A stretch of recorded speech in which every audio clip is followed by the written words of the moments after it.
Bueno, ahora sí, junto con el profe Daniel, vamos a empezar a contarles un poco nuestra idea de este trabajo biarial, ¿no? De las dos materias juntas para cerrar el trimestre, ¿no? Tanto de historia como de geografía.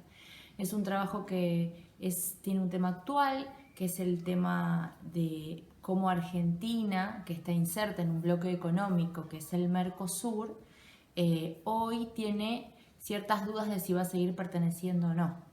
La idea es que podamos hacer un recorrido de lo que son los bloques económicos, de cómo Argentina se inserta en el mundo actual, en este mundo actual de la globalización, qué características tiene Argentina económicamente y históricamente cómo es que se dan estos agrupamientos en bloque, ¿no? Es una unidad muy importante, también es un tema muy importante hablar de cómo nuestro país y cómo todos los países del mundo se agrupan, se integran en bloques para fortalecerse económica, política, científicamente, ¿no? En muchos aspectos son importantes la unión y los bloques económicos. Con Daniel pensamos que estaba buena la idea de que para cerrar este trimestre, y quizás en algún otro momento lo volvamos a hacer con otros profes, también con otras materias, esto de juntarnos y hacer algún trabajo que ustedes puedan, desde, en este caso, de la historia y la geografía, tratar un tema de Argentina que es muy importante, que son los bloques económicos y cómo Argentina se inserta en el Mercosur, qué características tiene este bloque. Nuestra idea es que haya una guía, va a haber una guía de trabajo para las dos materias, va a ser como una materia en este caso, un trabajo, donde va a ser en grupos, ¿sí? La idea es que sea grupos que pueden ser entre 2 y 4 personas. Si alguien quiere trabajar solo, también lo puede hacer, por supuesto. Si la idea es que ustedes nos cuenten a nosotros cuáles son los grupos ya en estos días para arrancar esta semana, y puedan empezar a trabajar en lo que es un Google Drive, en donde cada uno va a estar allí con su grupo y con nosotros también, que vamos a acompañarlos todo el tiempo, ¿sí? El trabajo se va a dividir en dos partes, una primera parte que va desde esta semana hasta el 22 de mayo y la segunda parte que va a ir hasta principios de junio, que es cuando cierra el trimestre. Entonces, cada materia va a poder tener esta nota de cierre, junto por supuesto con las notas de cada materia, de los trabajitos que ustedes estuvieron haciendo en geografía y en historia. Ahora Daniel les va a contar un poco cómo va a ser esto de los grupos y del Google Drive, y con fechas y tiempos, cuándo tenemos que tener todo y empezar lo antes posible. Nosotros les vamos a subir material, desde geografía yo les voy a subir varios apuntes, que es material de trabajo, ¿sí? Ustedes van a ver una guía en donde hay un montón de preguntas o temas a modo de pregunta, en donde ustedes tendrán que ir armando un escrito a modo de papel de trabajo, de borrador, que nosotros iremos trabajando en esos grupos, en ese Google Drive juntos y corrigiendo. Así que va a ser bastante el material, no se abrumen, tranqui, porque va a haber un montón de tiempo, van a ser varias personas en el grupo que puedan ir repartiéndose las lecturas y ahí ir armando, ¿sí? Daniel les va a contar un poquito más de todo esto. Tal, ¿cómo andan? Bueno, mi nombre es Daniel Fabieri, para aquellos y aquellas que no me conocen, y les voy a hacer un poquito la introducción, retomando la introducción que hacía Clau. Les voy a hacer ahora la introducción de lo que es el trabajo propiamente dicho, y después pasamos a la integración de los dos trabajos desde el concepto geográfico e histórico. La idea es, dentro de este trabajo, ¿sí?, que podamos trabajar bajo el marco de un drive. Un drive, ¿sí?, que nos va a permitir formar parte de este proceso a todos y a todas, ¿sí?, tanto a ustedes como a nosotros como docentes, ¿sí?, en donde vamos a poder seguir, corregir, leer, comentar los trabajos que ustedes vengan realizando. Es decir, nos ponemos, ¿sí?, como parte del proceso de trabajo, en donde cada grupo, la idea de este trabajo surge como una opción grupal, donde cada grupo puede ir subiendo su desarrollo, el desarrollo propio del trabajo, y nosotros, ¿sí?, con Clau como docentes, tratar de ir acompañando este proceso con nuestras sugerencias y nuestras visiones también del caso, ¿no? Bueno, en ese sentido entonces sería un trabajo en conjunto, tanto de alumnos y alumnas como de Clau y mío también, ¿no?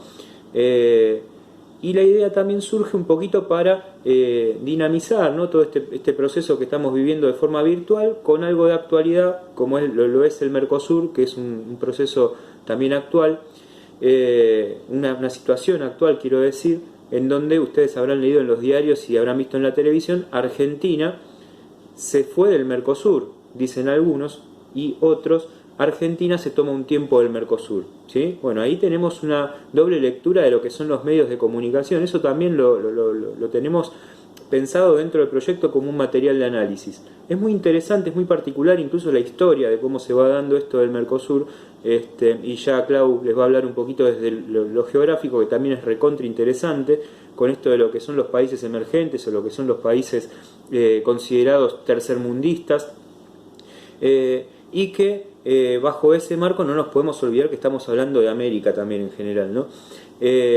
Bueno, el Drive viene a cumplir esa función, ¿sí? Que nosotros podamos ir de alguna manera acompañando estas ideas, debatiéndolas si se quiere, ¿sí?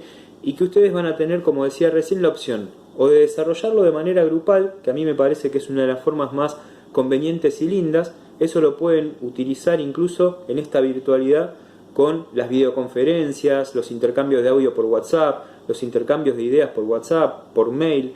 Hay distintas herramientas que hoy nos permiten de alguna forma acercarnos entre todos y todas y que, bueno, pueden funcionar para hacer un muy lindo trabajo. Y de hecho el Drive, por si acaso alguno no conoce su funcionamiento, el Drive también cumple esa función, porque mientras ustedes van trabajando en línea, el Drive se va modificando. Es decir, ustedes escriben en Word, bueno, la otra persona que también está dentro de ese Drive también puede escribir en Word, en el mismo Word, ¿no? Entonces ustedes van viendo cómo esa persona también va modificando lo que se está realizando.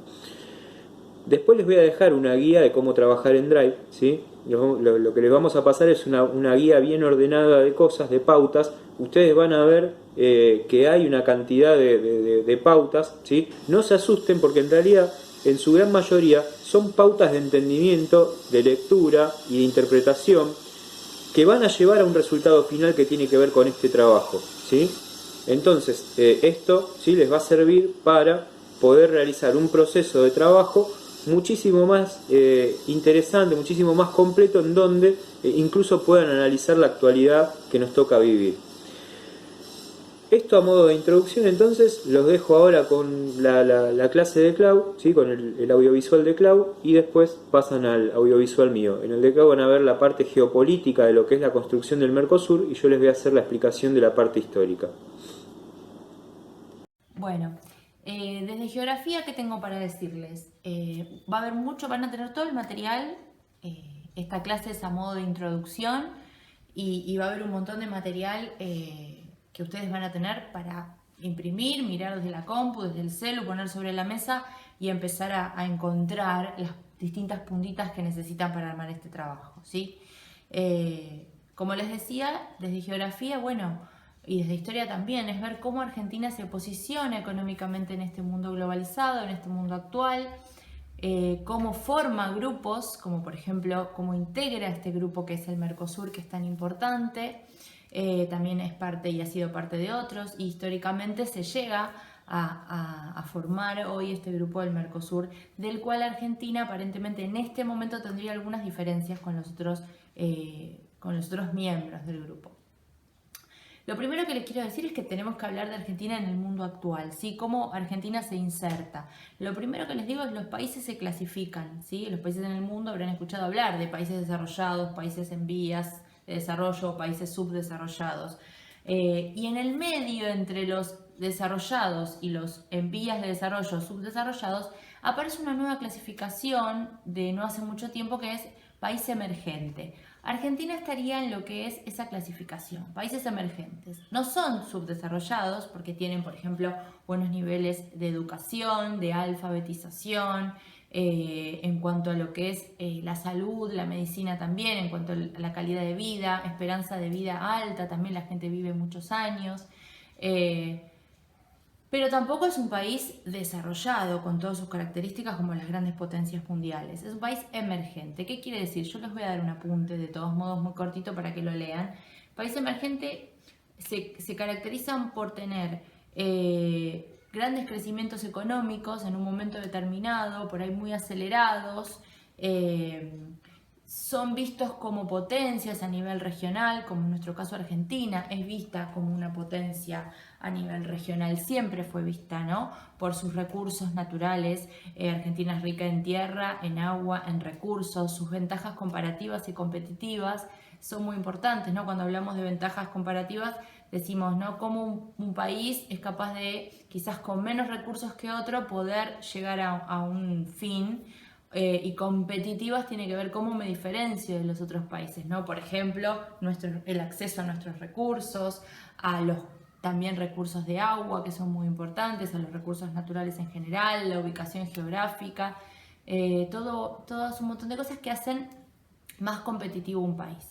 Y Argentina siempre fue vista como una potencia, pero desgraciadamente todas las crisis económicas, políticas, institucionales que a lo largo de la historia ustedes van a ver que le fueron pasando a Argentina, nos han puesto siempre como en una desventaja económica, ¿no? Con nuestros socios comerciales, muchas veces con los países con los que negociamos, a veces cuestiones comerciales, hay una relación de desigualdad. Siempre hemos sido dependientes de otras economías en general, dado justamente por estas crisis que digo, y también por el gran endeudamiento que nuestro país tiene como consecuencia de las crisis económicas, endeudarse, pedir plata a entidades como el Fondo Monetario, como el Banco Mundial, que luego por supuesto hay que pagarles, nos han puesto en un lugar un poco desigual en este mundo actual de la economía.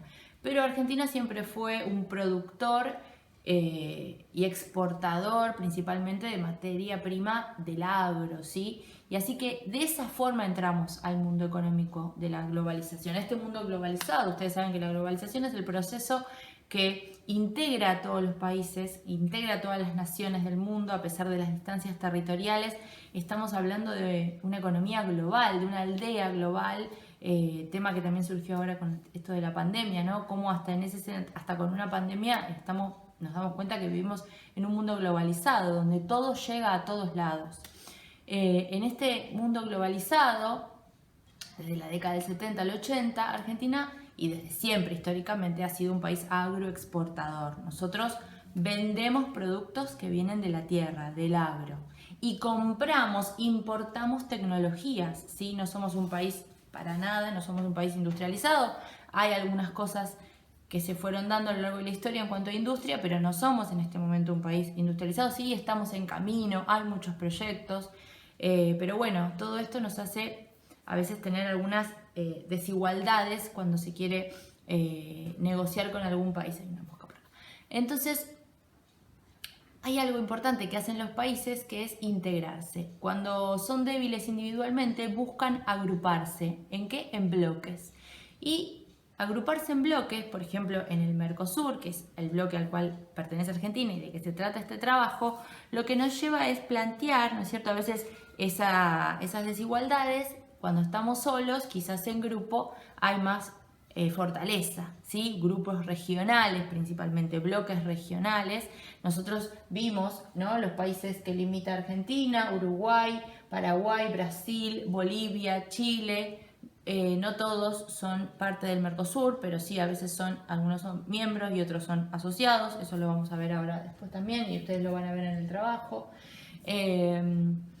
Y la idea de estos bloques o su objetivo principal cuando se junta es poder aumentar las relaciones comerciales con el mundo, ¿no? Meternos en este mundo, en esta economía internacional y globalizada de manera grupal para tener más peso en las decisiones también. Y eso es una punta importante para cuando uno tiene que negociar económicamente algún aspecto.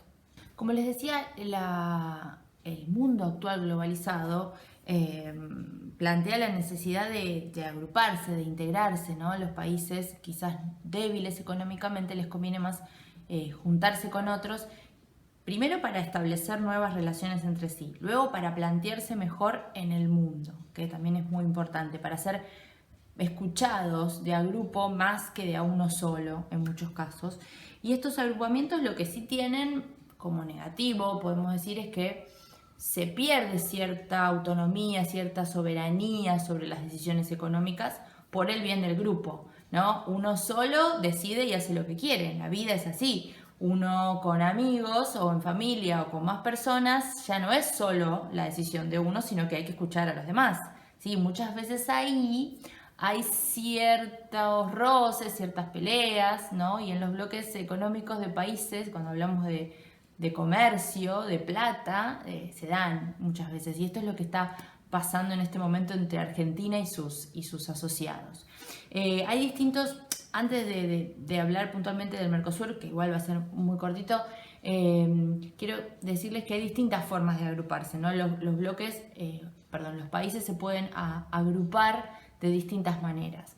Está lo que es el tipo de integración que se llama zona de libre comercio, que es donde entre esos países que forman esa zona de libre comercio circulan las mercaderías de un país a otro con aranceles muy bajos o casi inexistentes, donde las mercaderías circulan y simplemente eso, porque después cada país es independiente, por ejemplo, al negociar algo con otro que no sea parte de ese grupo. Un ejemplo de zona de libre comercio es el NAFTA, que son las iniciales en inglés de lo que es el bloque que comprende Canadá, Estados Unidos y México, ¿no? El NAFTA.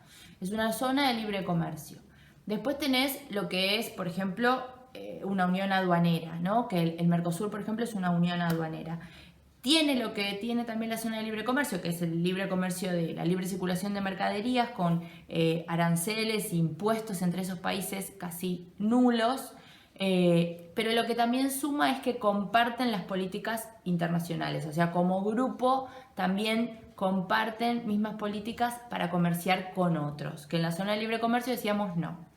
Después tenés el mercado común, que en los mercados comunes, que es muy similar a la unión aduanera también, lo que hay no solamente es libre circulación de mercaderías, sino también de personas en cuanto a trabajo, quiero decir, ¿no? Que transitan de un lugar a otro para lo que es trabajo, en cuanto a ciencia, educación, capitales, tecnologías, ¿no? Es como un área común.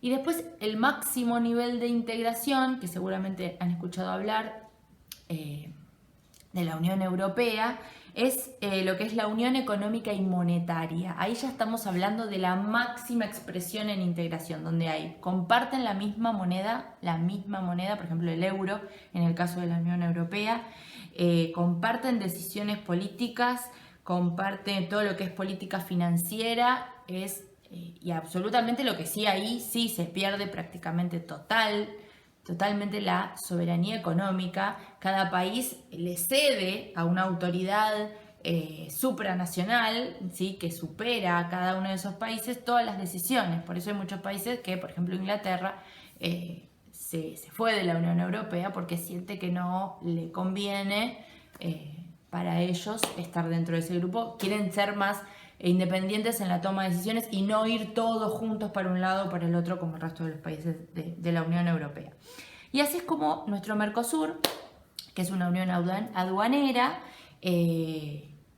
nace el 26 de marzo de 1991, es firmado el Tratado de Asunción, en Asunción, Paraguay, por Argentina, Uruguay, Paraguay y Brasil, ¿no? Esos 4 son los miembros fundantes del Mercosur.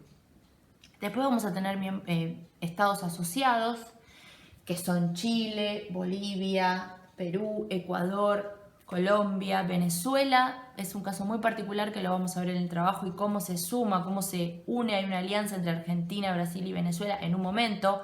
Ahora Venezuela ha quedado afuera del Mercosur ya hace unos años.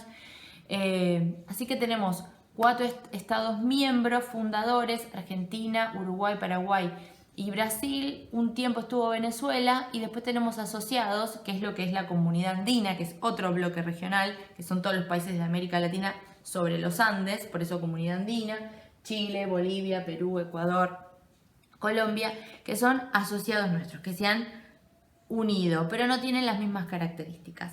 La idea del Mercosur es crear un instrumento que consolide económicamente los países, o más bien la región, que consolide las democracias de los países de la región, y poder de a poco transformar las estructuras económicas, quizás un tanto, en el 91 digo, todavía un poco economías tercermundistas o subdesarrolladas, como bloque tratar de resurgir. ¿Qué más les quería comentar?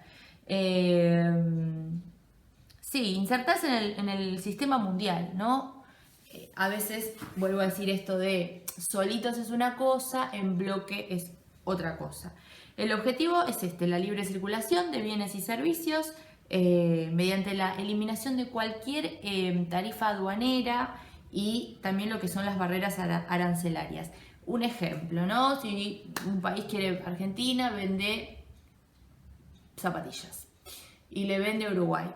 Uruguay, cuando va a abrir las puertas a la importación, a que entren productos como Argentina, Brasil, cualquier país del mundo, tiene impuestos, ¿no? Le cobra, si vos querés vender tus zapatillas en mi país, te cobro tanto, ¿sí? Porque hay que también resguardar los productos internos de cada país para poder mantener una competencia justa, porque si yo dejo entrar todos los productos de otro país sin cobrar ningún interés y después van a cobrar ningún impuesto, ¿no? Ningún arancel, van a competir en el mercado con los productos nacionales. Entonces, todos los países tienen una política aduanera, arancelaria, ¿sí? El país que quiere vender sus productos en otro país tiene que pagar un arancel para que entre su producto. Los países que integramos el bloque del Mercosur no tenemos, podemos comprar y vender en los otros países, Argentina en Brasil, Uruguay, Paraguay, Brasil en Paraguay, Uruguay y Argentina, libremente, ¿sí? Eso es una de las cosas.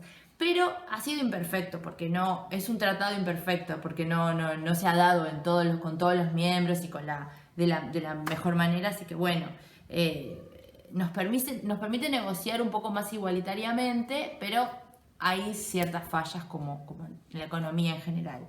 Brasil es el líder, ¿sí? Siempre ha sido. Brasil es un país emergente, un país desde lo económico desarrollado, a pesar de las crisis que también han atravesado, como Argentina, pero es el país líder de la región. Brasil junto con China son los países que han más emergido a la economía mundial, y Brasil es el líder y Argentina es el socio mayoritario, podríamos decir de alguna manera, el socio más fuerte. Como una consecuencia del Mercosur surge también otro bloque al cual la Argentina pertenece en el 2008, que es la UNASUR, Unión de Naciones del Sur. Y ahí se viene toda América del Sur. A la UNASUR sí pertenece la Comunidad Andina y el Mercosur también, ¿sí? Los dos, digamos, ahí nos unimos todos. Y la idea es lograr una armonía política entre los países, también fomentar mucho lo alimentario, también el desarrollo agroalimentario, y poder transferir no solamente mercaderías, sino también conocimientos, ciencia, educación, tecnologías, ¿no? Que a muchos países les cuesta mucho, como nosotros, tener sus propias tecnologías, ¿no? No somos un país desarrollado tecnológicamente y muchas veces tenemos que comprar. Bueno, el material va a estar en todo el material de trabajo. Hay un montón de apuntes, acá yo voy mirando y voy viendo. Hay un apunte muy bueno que les vamos a subir, que tiene hojas importantes que nosotros les vamos a ir diciendo cuando hagamos nuestros encuentros de Google Drive, y ahí iremos viendo cómo podemos ayudarlos todo el tiempo en todo lo que se va haciendo. Así que con estas clases audiovisuales simplemente como punto de partida para verlas, con todo el material que les vamos dando, con las preguntas diarias que ustedes nos van haciendo, se va a ir armando este trabajo con una guía dividida en 2 partes, con una nota final, como les decía, que va a ser para las 2 materias. Espero les haya servido y cualquier cosa me preguntan. Bueno, para dar inicio a la parte histórica de lo que es la construcción del Mercosur, nos vamos a remontar a muy atrás, ¿sí? Y la idea no es meternos en temas ni nuevos ni tan antiguos, ¿sí? Que nos lleven a abrir muchísimas ramas de lo que es esta construcción en sí misma, sino que yo lo que voy a hacer es construir un concepto general de algunos temas que sí estamos viendo y de otros temas que ya vimos y de otros temas que veremos, ¿sí? Pero que el veremos no significa que no lo hayan visto, porque ustedes, como yo bien decía hace un rato en la introducción, si abren un diario, si abren una página de internet, siempre está el titular, ¿no? Si escuchan el noticiero, la Argentina se salió del Mercosur y todos se agarran la cabeza, o la Argentina se autosuspendió del Mercosur y todos se agarran la cabeza. Bueno, para terminar agarrándose la cabeza, hay que primero entender qué es el Mercosur, ¿sí? Y después ver cuáles fueron sus procesos históricos dentro de la construcción de lo que es el Mercosur. Y me voy a remontar en principio a 1492, ¿sí? Que acá no significa que existiera el Mercosur, sino que el Mercosur se va construyendo mucho tiempo después. Pero ahora voy a explicar por qué me remonto tan atrás. Fíjense lo siguiente, que es de Eduardo Galeano, sí, que a mí me gusta leerlo mucho. Dice lo siguiente: Adam Smith decía que el descubrimiento de América había sido elevado al sistema mercantil en un grado de esplendor y gloria que de otro modo no hubiera alcanzado jamás, ¿sí? Adam Smith es un pensador sobre todo del libre comercio, que habla de la mano invisible del mercado, es decir, el mercado se regula solo, no hace falta que el Estado lo regule. Según Sergio Bagú, el más formidable motor de acumulación del capital mercantil europeo fue la esclavitud americana. A su vez, ese capital resultó la piedra fundamental sobre la cual se construyó el gigantesco capital industrial de los tiempos contemporáneos.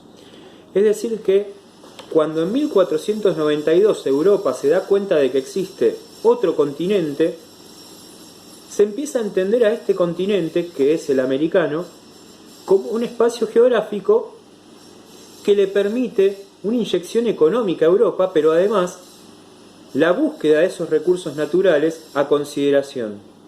Y por otro lado, utilizar la maquinaria de la esclavitud, a estas herramientas parlantes, como le llamaban en la historia antigua, utilizar a estos esclavos como forma también de desarrollo de un trabajo forzado que conllevaba al predominio europeo sobre América. No solamente eso, sino lo que dije recién, los recursos naturales tan importantes, porque América es una potencia en biodiversidad aún hoy.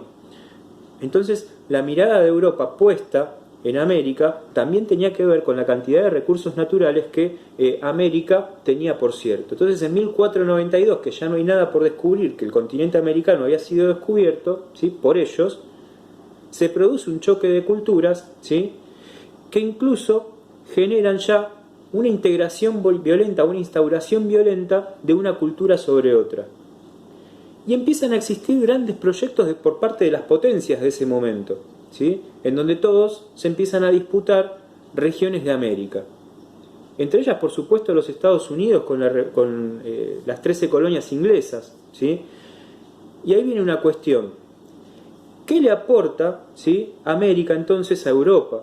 Además de toda esta potencia de biodiversidad y recursos naturales que los europeos vienen a extraer, ¿sí?, como por ejemplo lo que ya todos conocemos, me parece, el oro, la plata, ¿sí?, que sirve como una inyección económica para Europa.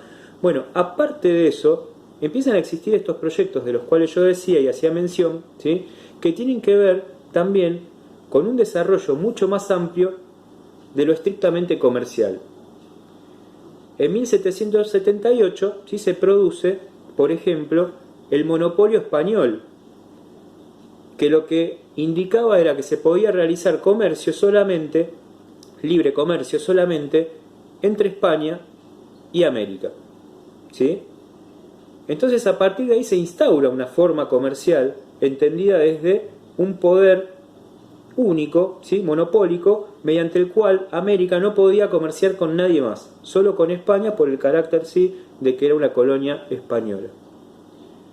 Entonces, desde ese momento, ¿qué le aporta América a Europa? ¿Sí?, a partir sobre todo de lo que va a ser la revolución de los Estados Unidos, que pertenecía a Inglaterra, ¿sí?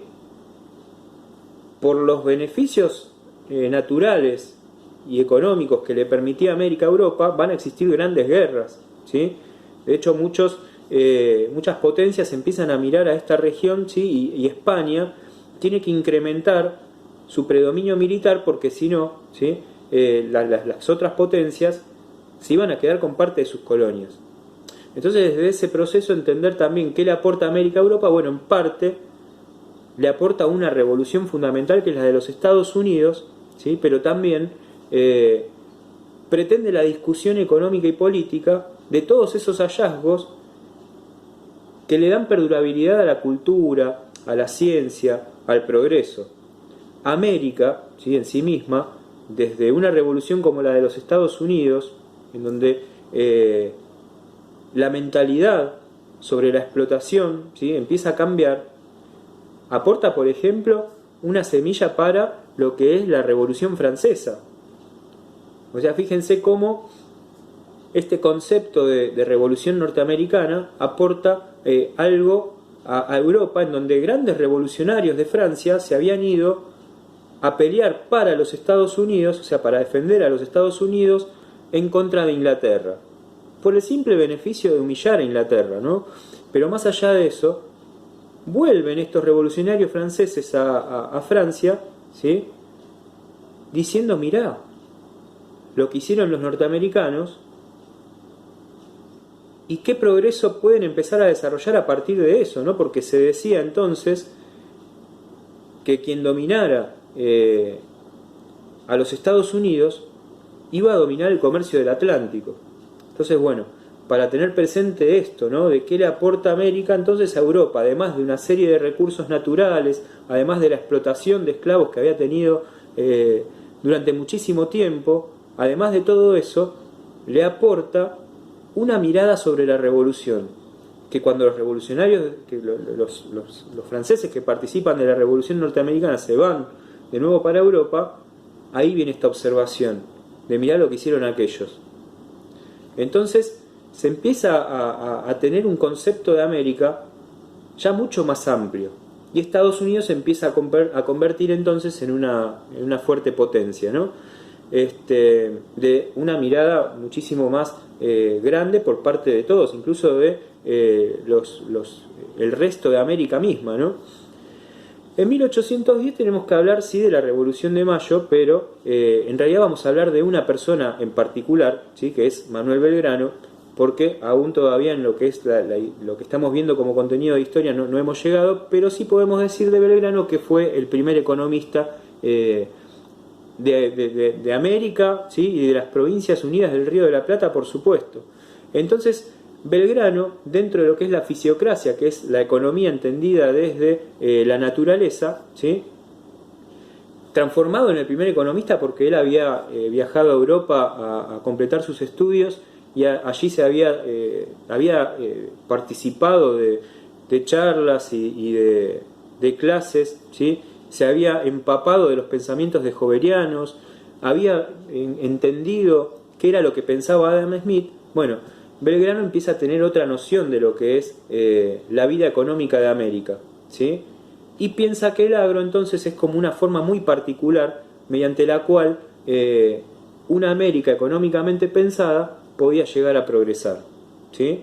Entonces, el agro, también entendido desde un libre comercio, porque como decía él, tenía una mirada muchísimo más amplia también de lo que era el pensamiento de Adam Smith, entendía que el hombre, ¿sí?, entendido como un todo, tenía la libertad de decidir y producir, y que nadie tenía que venir a decirle de una manera monopólica qué era lo que tenía que hacer y con quién tenía que comerciar. Entonces Belgrano no solamente transforma desde una revolución, como va a ser la Revolución de Mayo, y de la cual él es partícipe, entendida desde la deposición de un poder, sino que él piensa el poder económico ya de otra manera. Eso es una revolución en sí misma. Entender la libertad y la capacidad de decidir y producir.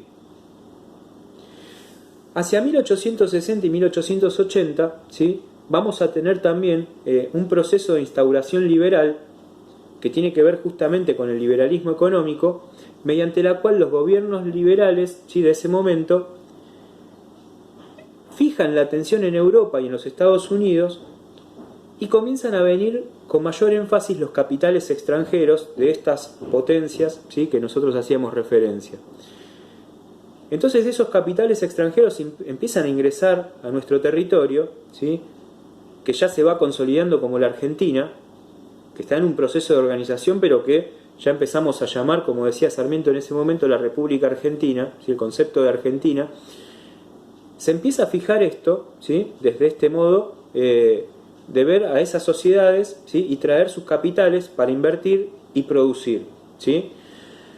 Entonces, desde ese marco también hay que entender cómo empiezan a ingresar los capitales extranjeros, ¿sí?, con un poquito más de productividad, ¿sí?, y que después con el Estado conservador, ¿sí?, que va de 1880 a 1916, se empieza como a liberalizar un poquito más este ingreso de capitales extranjeros y empieza a existir un poco más de endeudamiento.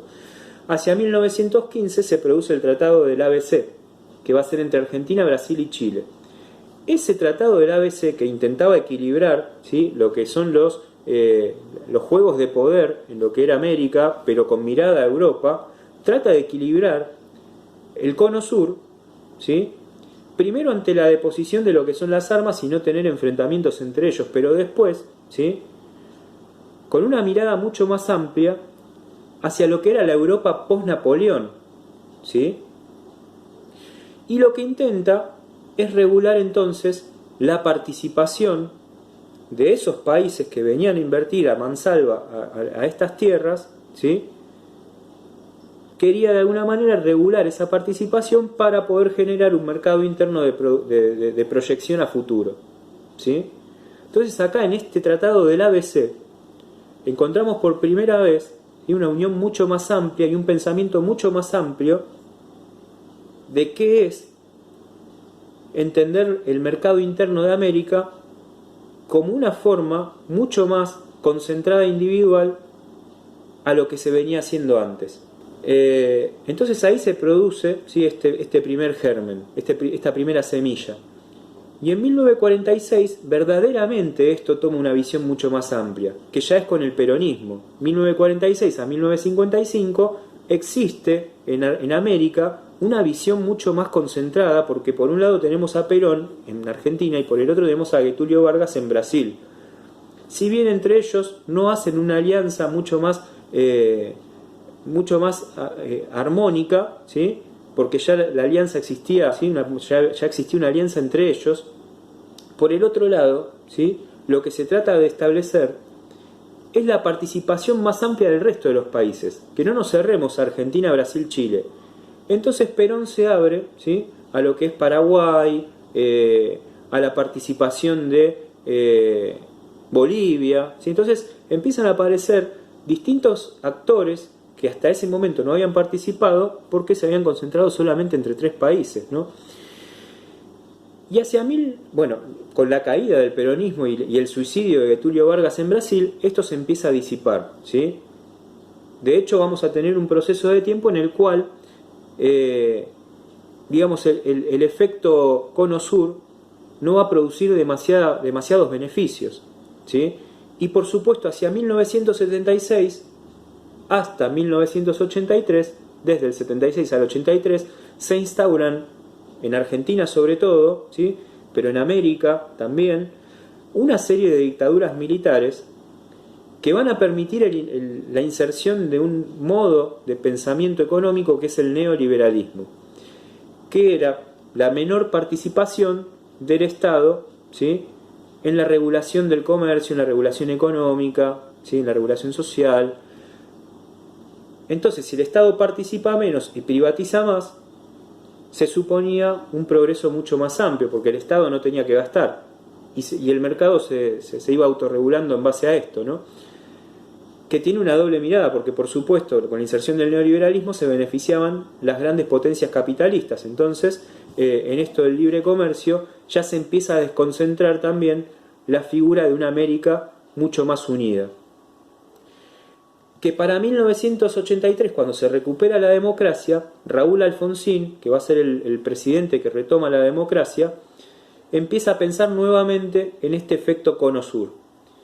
Y en el 85 se firma un tratado, ¿sí?, entre Alfonsín y Samey, que produce una alianza entre Argentina y Brasil y un proyecto y un proceso de integración nuevamente mucho más amplio, como un espacio en común, como un espacio de libre circulación, no solamente económica, un espacio de libre circulación ciudadana, ¿sí?, una zona de progreso y una zona estratégica.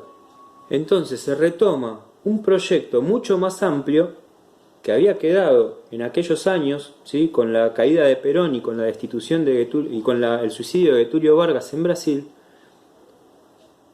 que después pone en juego nuevas cuestiones, que ya en los 90, ¿sí?, con el menemismo en la Argentina y también la instauración del neoliberalismo, ¿sí?, mucho más fuerte en el resto de América, empiezan a quedar estas cuestiones otra vez marginadas, ¿sí? Lo que se había llegado incluso a producir con esta alianza que se había producido entre Alfonsín y Samey era que en la ONU, ¿sí?, se pidiera incluso hasta por la soberanía de Malvinas. O sea, en ese sentido también el Mercosur, ¿sí?, estaba dando un paso muy firme. Que en los 90, como bien decía recién, perdón, y me olvidaba, se produce también la búsqueda de una desmilitarización de las armas y ejercer, ¿sí?, un sentido de zona pacífica en cuanto a lo que respondía el Mercosur. Por eso empiezan a haber misiones de paz de parte de la Argentina. Bueno, retomando, ¿sí?, en los 90 se produce sí un quiebre, porque en realidad los 90 también era la instauración del neoliberalismo mucho más fuerte. De hecho, en la Argentina con Menem se sufre el neoliberalismo como en ningún otro lugar en el mundo, ¿sí? Menem hace un neoliberalismo extremo y privatiza todo, ¿sí?, prácticamente, haciendo que el Estado ya directamente casi ni participe, ni siquiera en la parte educativa. Entonces, bueno, desde ese lado también, ¿sí? Hasta que, bueno, ahí hubieron una serie de tratados bilaterales, ¿sí? El Mercosur se desdibujó bastante, hasta que en 2002, después de la crisis de 2001 que va a sufrir la Argentina, se produce por parte de Duhalde un cambio de rumbo hacia lo que era la convertibilidad en América, ¿sí?, y decide que la economía de la Argentina sea de otra manera porque no estaba en las mejores condiciones de pagar a los acreedores externos. Cuando sube al poder Néstor Kirchner, se produce nuevamente, porque ya estaba Lula en Brasil en el poder, una nueva alianza, ¿sí?, que retomaba los pilares que habían dejado Alfonsín y Samey, y que le ponían muchísimo más énfasis al efecto del Cono Sur, necesitando de la participación de todos, ¿sí?, y tratando de generar un bloque más unificado. Es de esa manera, ¿sí?, que entre dimes y diretes, como dicen los abuelos, se va a tratar de instaurar en América el ALCA, que era un sistema de libre comercio que venía a proponer Estados Unidos. Y se suponía que Argentina le iba a decir que sí, mientras en Venezuela se abogaba porque América no entendiera que ese era el mecanismo de comercio que se tenía que realizar, porque en realidad lo que se ejercía era un tratado de libre comercio con los Estados Unidos, una de las grandes potencias capitalistas. Entonces, mediante ese efecto, cuando se realizan las reuniones en donde se suponía que Argentina se iba a sumar a este proyecto, la Argentina dice que no. Lo cual implicó entonces ahí sí una fuerte medida de alianza entre los países, ¿sí?, que, como bien decía Claudia, participaban del Mercosur. Entonces se logra un bloque mucho más homogéneo, un bloque mucho más armado, un bloque que caminaba con algunas diferencias, pero prácticamente a la par. Entonces, desde la construcción de lo que es el concepto Mercosur, ¿sí?, históricamente hablando, es la preponderancia del pensamiento de países individuales que forman un conjunto que se vuelve fuerte para responder incluso a los intereses del mundo capitalista, ¿sí?, y al mundo en general, ¿no?, al mundo comercial en general, al mundo económico en general. Después, bueno, cuando se producen los distintos gobiernos, uno va viendo para dónde van virando los intereses del Mercosur. Pero hasta ese caso puntual se da de esta manera. Después, ¿sí?, cuando empiezan a aparecer otro tipo de estados en América, ¿sí?, ya más en la historia reciente, empezamos a notar cómo, por ejemplo, los intereses del Mercosur oscilan hacia el lado contrario, que sería el lado de liberalizar un poco más el comercio, que es lo que sucede con Brasil y con Uruguay actualmente. Por eso la Argentina, ¿sí?, decide entonces, como su mirada está puesta en otro lado, en este momento particular también con el coronavirus muy latente, donde no prima la economía sino el cuidado de las personas, esperar un tiempo prudencial, que probablemente también sea hasta que se termine este tiempo de pandemia, y retomar las conversaciones del Mercosur desde otro punto de vista, mediante el cual entonces verá y entenderá si está en perfecto acuerdo con esa mirada. Mientras tanto, como también bien decía Clau, existe la UNASUR, que fue un proyecto mucho más amplio de participación que había sido propuesto por Néstor Kirchner, por Chávez y por Lula, que también pretenden un banco de la UNASUR y que desde ese lado, por supuesto, hay una atenta mirada también de lo que son las potencias mundiales. Entonces, para tener en cuenta este concepto final de lo que es históricamente hablando, ¿no?, en su construcción el Mercosur, la participación de la Argentina hoy, ya como una opinión personal mía, corre con una fuerza individual muy grande, ¿sí? Por eso, como yo decía al principio del video, cuando se lee algún titular, depende cómo es ese titular, muchos y muchas se agarran la cabeza diciendo cómo Argentina se va a ir del Mercosur. Porque en realidad es una potencia de biodiversidad, es una potencia en cuanto a economía y es una potencia de ciudadanía para tener en cuenta. Un abrazo grande.